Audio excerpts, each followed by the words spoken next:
ISKCON founder Acharya, saved of the whole world. Shri Prabhupada ki jai, Shri Gaura Nitai ki jai, Lakshmi Narasimha Swami ki jai, Radha Govinda ki jai, Tulsi Maharani ki jai, Srimad Bhagavatam ki jai. Reading from Srila Prabhupada's Lilamrita as it is. Those who are preachers, they are better sadhu than those who have gone to Himalaya. The sadhus who have gone to Himalaya for his personal benefit, that is also good, but those sadhus who are preaching and facing so many difficulties, so many opposing elements, they are better sadhu.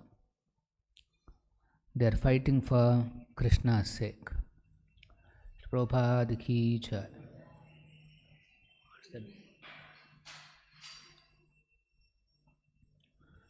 Om Namo Bhagavate Vasudevaya.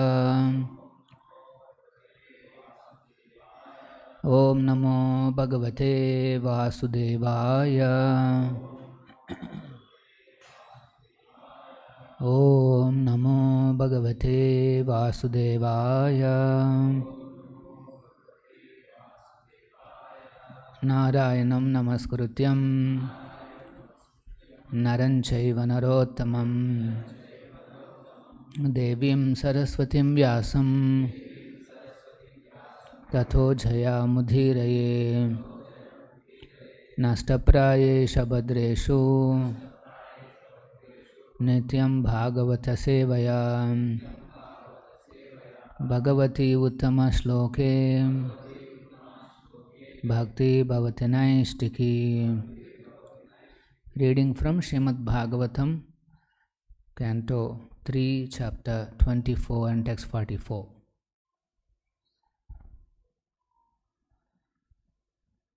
Nirahankritihi Nirmamam Cha Nirahankritir Nirmamascha Nirdvandvaha Samadruk Swadruk Nirdvandvaha Samadruk Swadruk Pratyak Prashantadhi Dhiraha Pratyak Prashantadhir Dhiraha Prashantor me Iva Udadihi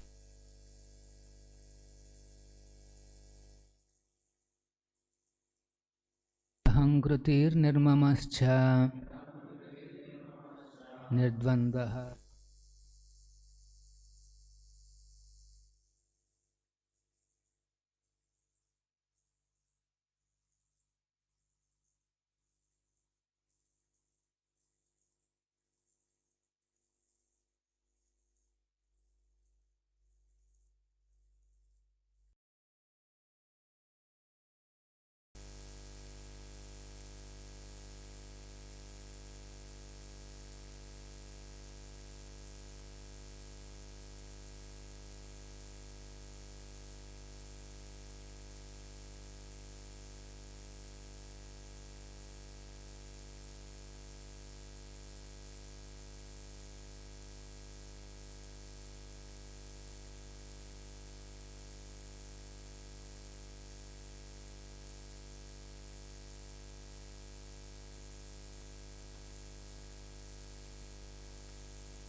Nirahankritihi, without false ego. Nirmamaha, without material affection.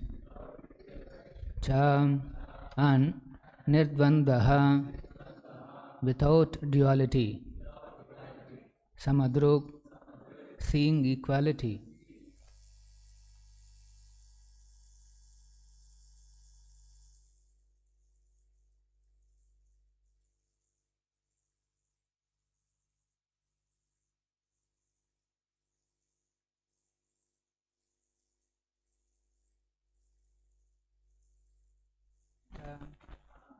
Calmed, Urmihi, whose waves, Iva, like, Udadihi, the ocean. Praise A.C. Bhaktivedanta Swami Srila Prabhupada. Translation: Thus he gradually became unaffected by the false ego of material identity and became free from material affection. Undisturbed, equal to everyone, and without duality, he could indeed see himself also. His mind was turned inward and was perfectly calm, like an ocean unagitated by waves. Please repeat. Thus he gradually became unaffected by the false ego of material identity and became free from material affection.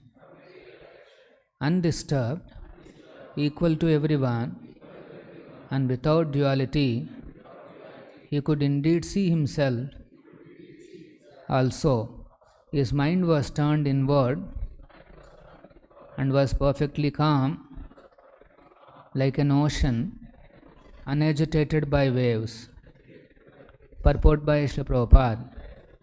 When one's mind is in full Krishna consciousness and one fully engages in rendering devotional service to the Lord, he becomes just like an ocean unagitated by waves. This very example is also cited in Bhagavad-gītā. One should become like the ocean. The ocean is filled by many thousands of rivers, and millions and tons of its water evaporates into clouds. Yet the ocean is same unagitated ocean. The laws of nature may work, but if one is fixed in devotional service at the lotus feet of the Lord, he is not agitated, for he is introspective. He does not look outside to material nature, but he looks into the spiritual nature of his existence. With a sober mind, he simply engages in the service of the Lord. Thus he realizes his own self without false identification with matter and without affection for material possessions.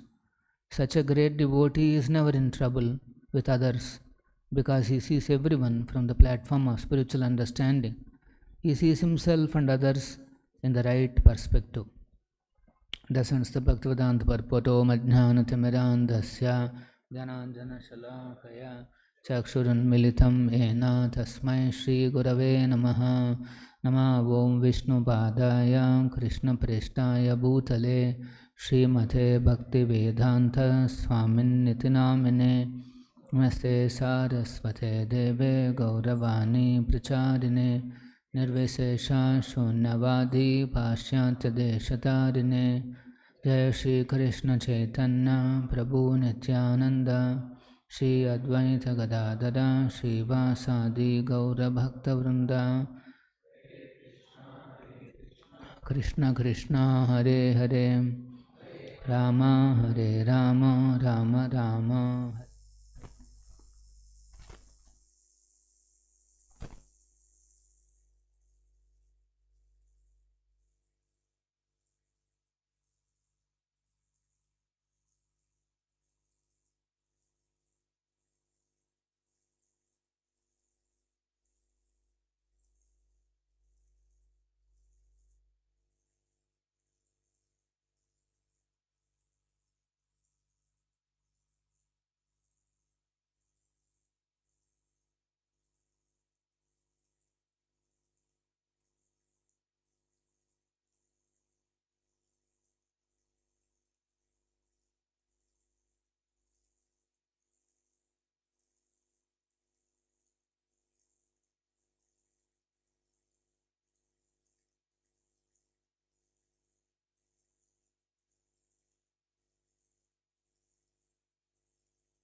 Krishna's service, you can see this exalted situation. So,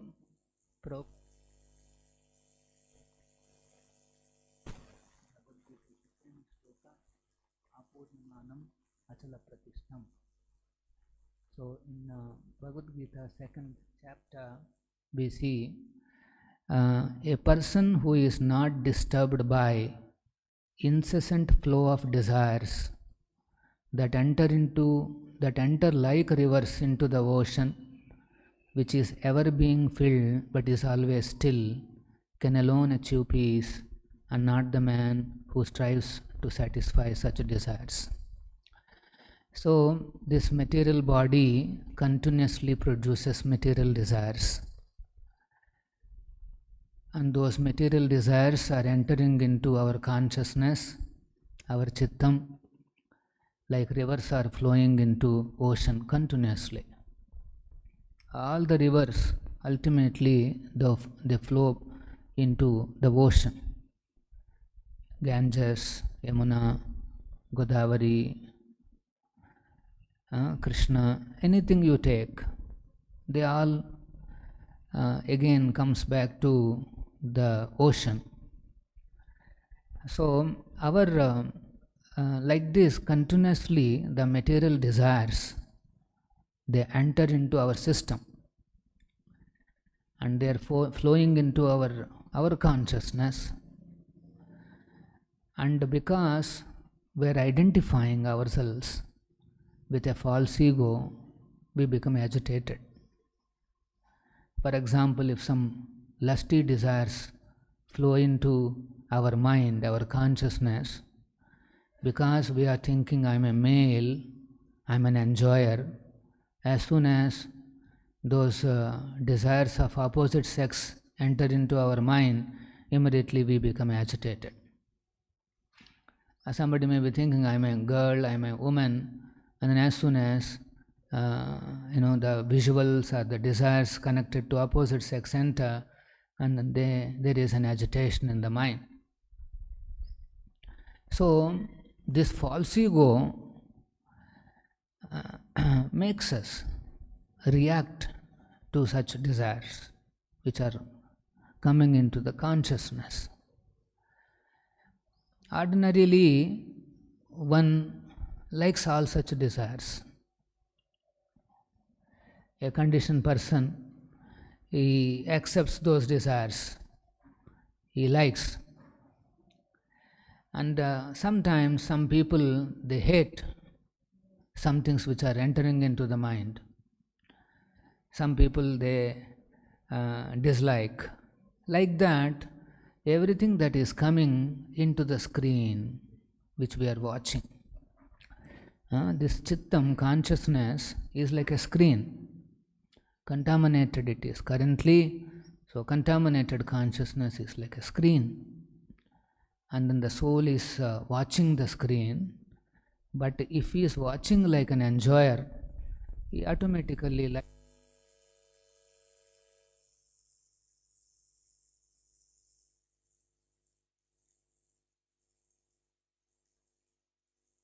appearing in the screen. A lot of firecrackers, 10 o'clock or 11 o'clock, I think day before yesterday. There's a big celebration going on. I was trying to see if there is any festival. Then later on came to know that India won some match, it seems. Up to midnight they are bursting crackers and it's a celebration. Our devotees are also, they also know this news, but then we are not disturbed. We are trying to see how we can sleep in the disturbance because we have Mangala Arati to attend. So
particularly in other yogas, Ashtanga and all those, it's not possible.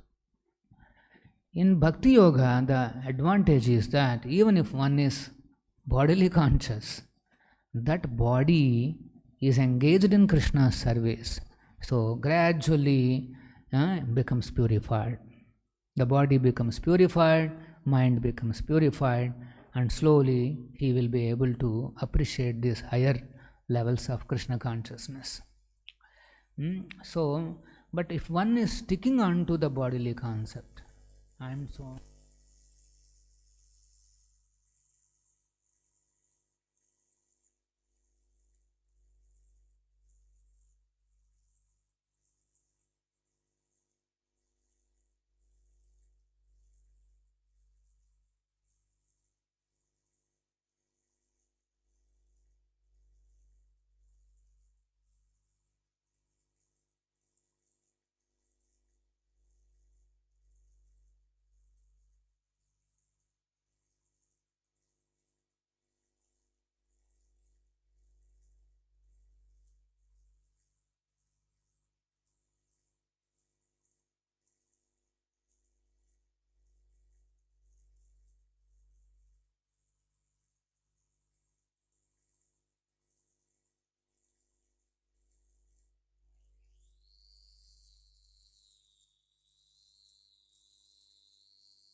He sees everything in this world as an ingredient for Krishna's service. Everything. It could be this person or that person or whatever the resource, and whether opposite sex or this and that, everywhere he sees as an ingredient for Krishna's service. That's what Prabhupada is saying here. Such a great devotee is never in trouble with others. Generally, as soon as we see someone, we get into trouble. Why? Because the way we are seeing is wrong. So here Prabhupada is saying, because he sees everyone from the platform of spiritual understanding. What is that? He sees himself and others in the right perspective. This is very crucial. We have to see everybody else as an ingredient for Krishna's service, Krishna's pleasure. This world is not disconnected from Krishna. The ingredients in this world are not disconnected from the Lord. So a Vaishnava, a devotee means, is always thinking how much ever possible to engage in Krishna's service. Whatever he sees, he wants to engage in Krishna's service. If he meets somebody unknown, he tries to make him chant Hare Krishna. Or if he is carrying some books, he will give some book or some mantra card.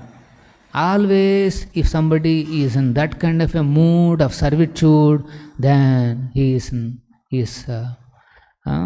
prashantadhi, he becomes very peaceful. But as soon as somebody gets a desire and he wants to pursue that desire, then he becomes completely dissatisfied.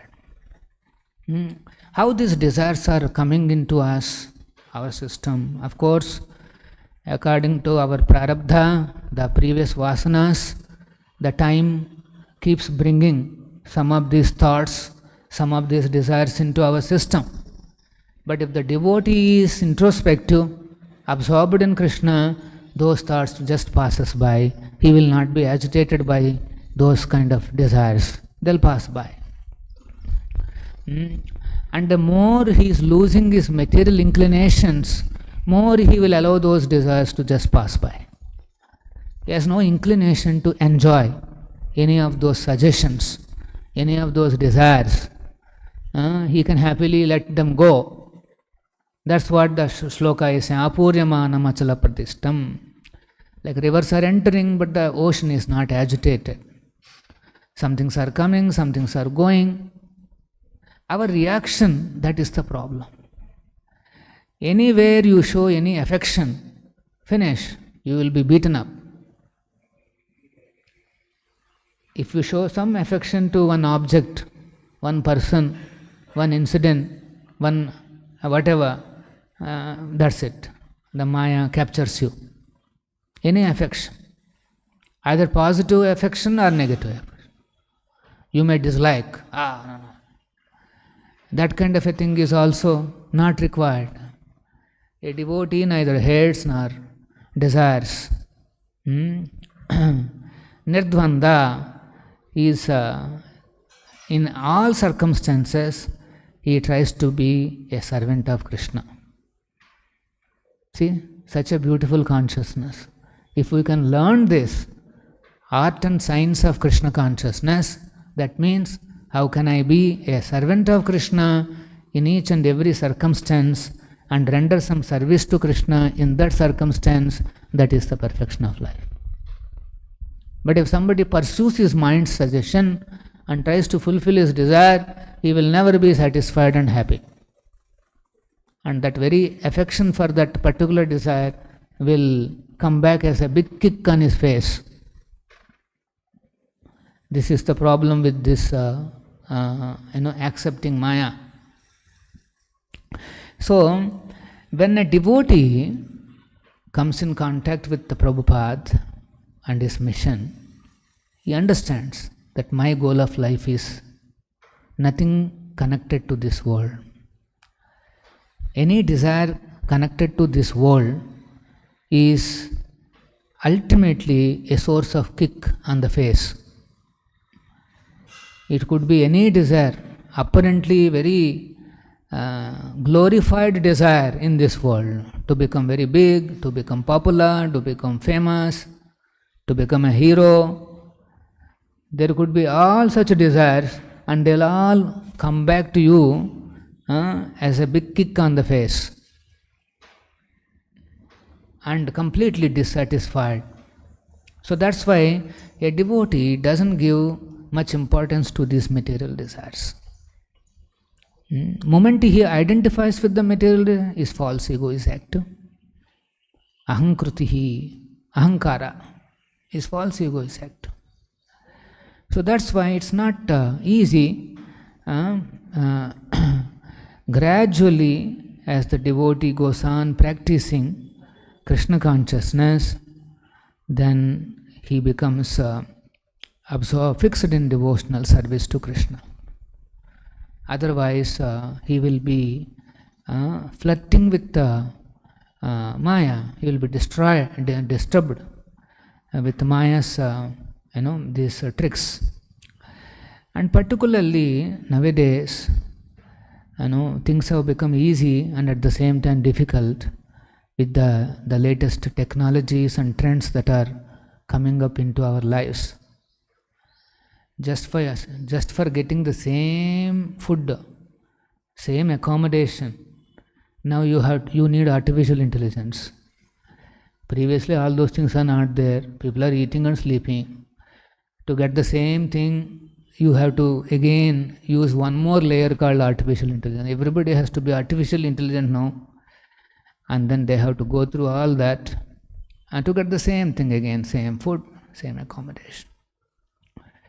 So these material desires for such latest tools and technologies leaves you with complete dissatisfaction. At the end of life you think, what did I achieve? Somebody who is very expert in coding some software or something, And now the latest thing is artificial intelligence has come and they're saying these coding persons may not be required. So what happened to your expertise? All your expertise. Of course, you will get some job in some other way. Always jobs will be there. Maya requires a lot of people. But then ultimately you will be left with dissatisfaction. Even at the age of 50 or 45, 50, again you are forced to learn completely new subjects just to survive and get the same food and same accommodation. Whole life you have to be forced. So this, how we get these material desires? One is from our past karma, one is by your association. If we are not careful with our association, we are doomed. The material desires and material suggestions and ambitions will go on increasing in the heart. And then someone may get overwhelmed by all this. How this association comes into a devotee's life? Actually through so many tools and technologies that are available. If the devotee is not careful, he gets drawn into watching these contents in the social media. He is slowly slipping into Maya. It all starts with, mera service hai. I have service to do. That's why I'm going to this particular YouTube channel or whatever. And then initially he will be posting also some video, and then Krishna conscious descriptions will be there. See, look at this, look at that, look at this and all. And gradually, because our social media is now designed in such a way that you may go for one, but it will make you see 100. It has become like that. All in the name of service, we can be pulled into innumerable directions. Innumerable directions. Unless something is immediately required for you, no need to browse and browse in the name of Krishna consciousness. No, there's something to learn for my Krishna consciousness. I can utilize this for Krishna. Bada. There's no need. You just, whatever is immediately required for you, that much. That also, if somebody else can give, that is fine. Otherwise, there is no need of any such things.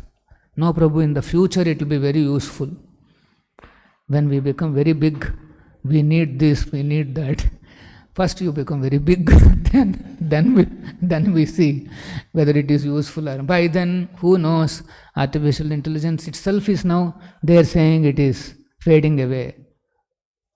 ChatGPT has come, and that's from America, and meanwhile China has produced something called DeepSeek, and they are saying in front of DeepSeek, ChatGPT is nothing. And meanwhile India is saying we will also have something. So you will have some half a dozen artificial intelligent guys waiting for you to see all of that and to conclude what to do next. That will be the most intelligent work that you will be doing. And for what? For your food and accommodation and for the same. Poor guy, a villager, somebody is in some small towns. He has to deal with this half a dozen tools, all contending in different ways. And then because these technologies are developed by human beings and they have their own biases, they have cheating propensities. And so when you see some of these artificial intelligence tools, they're not giving you truth. Don't think that all these things are giving you some absolute truth or some perfect truth. No. Like somebody was telling me, somebody asked ChatGPT, it seems, you tell me some jokes on Krishna. It has given a big list. Then somebody said, now you tell me some jokes on Prophet Muhammad. It has preached. And then, okay, now you tell me some jokes on Jesus. It says, none. Some jokes on Rama, then it is going to be big list. So now you are approaching artificially intelligent person, some technology who is completely biased.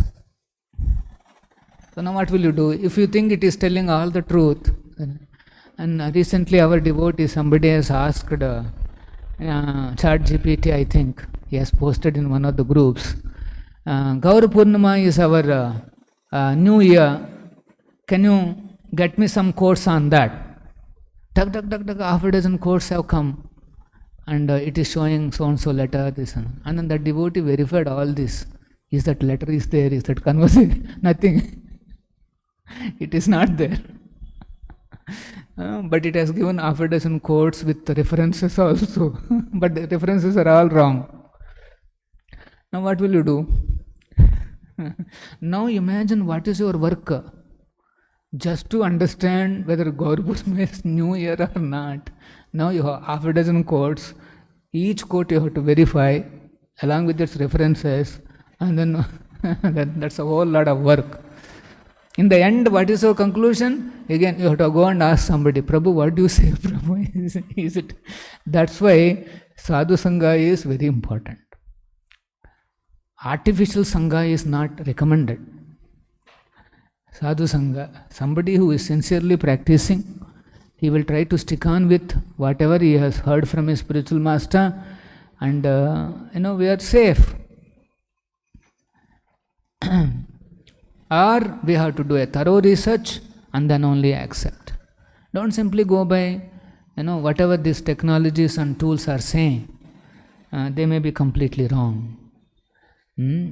So we're in a very difficult situation. These technologies are getting manipulated. We're in a very difficult situation. Nowadays, I think you all know fake videos are coming. For example, in one of the videos you can see probably me only and saying, deposit this money in this account. Oh, Prabhu is asking. And then let us say, don't take any of these videos and search results and all these things seriously like that. They are maybe quoting Shastra, but then it's important to verify from Prabhupada. If there is any ChatGPT or some tool which is exclusively developed on Prabhupada books alone, the original books, that is a wonderful tool, wonderful utility of that technology. So we are not against all this, but we should be careful to accept only such tools which are based on the real basis, that is Prabhupada books. Otherwise, we are experimenting with our own lives. So this sloka is very apt. Thousands and thousands of things are coming into our lives nowadays. Whole universe has become a field to know. We are interested in knowing what's happening in one corner of the world to another corner. Not unlike other previous days where you are only limited to one town and city. Information is so much. So many desires are getting into our lives. How can we manage all this? So this is an important sloka. Nirahankruti. We have to give up these false conceptions of life, thinking that I am this body. And if somebody can remain on the platform of as a servant of Krishna, then he is very much progressing in the right direction. Otherwise, in the name of service, we will be drawn away to hundreds and thousands of topics, and we will be ruined. Let us not ruin the opportunity that we got it by Prabhupada's mercy after many, many lifetimes. Let us be focused on Eka Bhakti-anubhavita, with a single-mindedness, engage in Krishna's service and Prabhupada's mission. Any questions? Srila Prabhupada ki jai, Srimad Bhagavatam ki jai.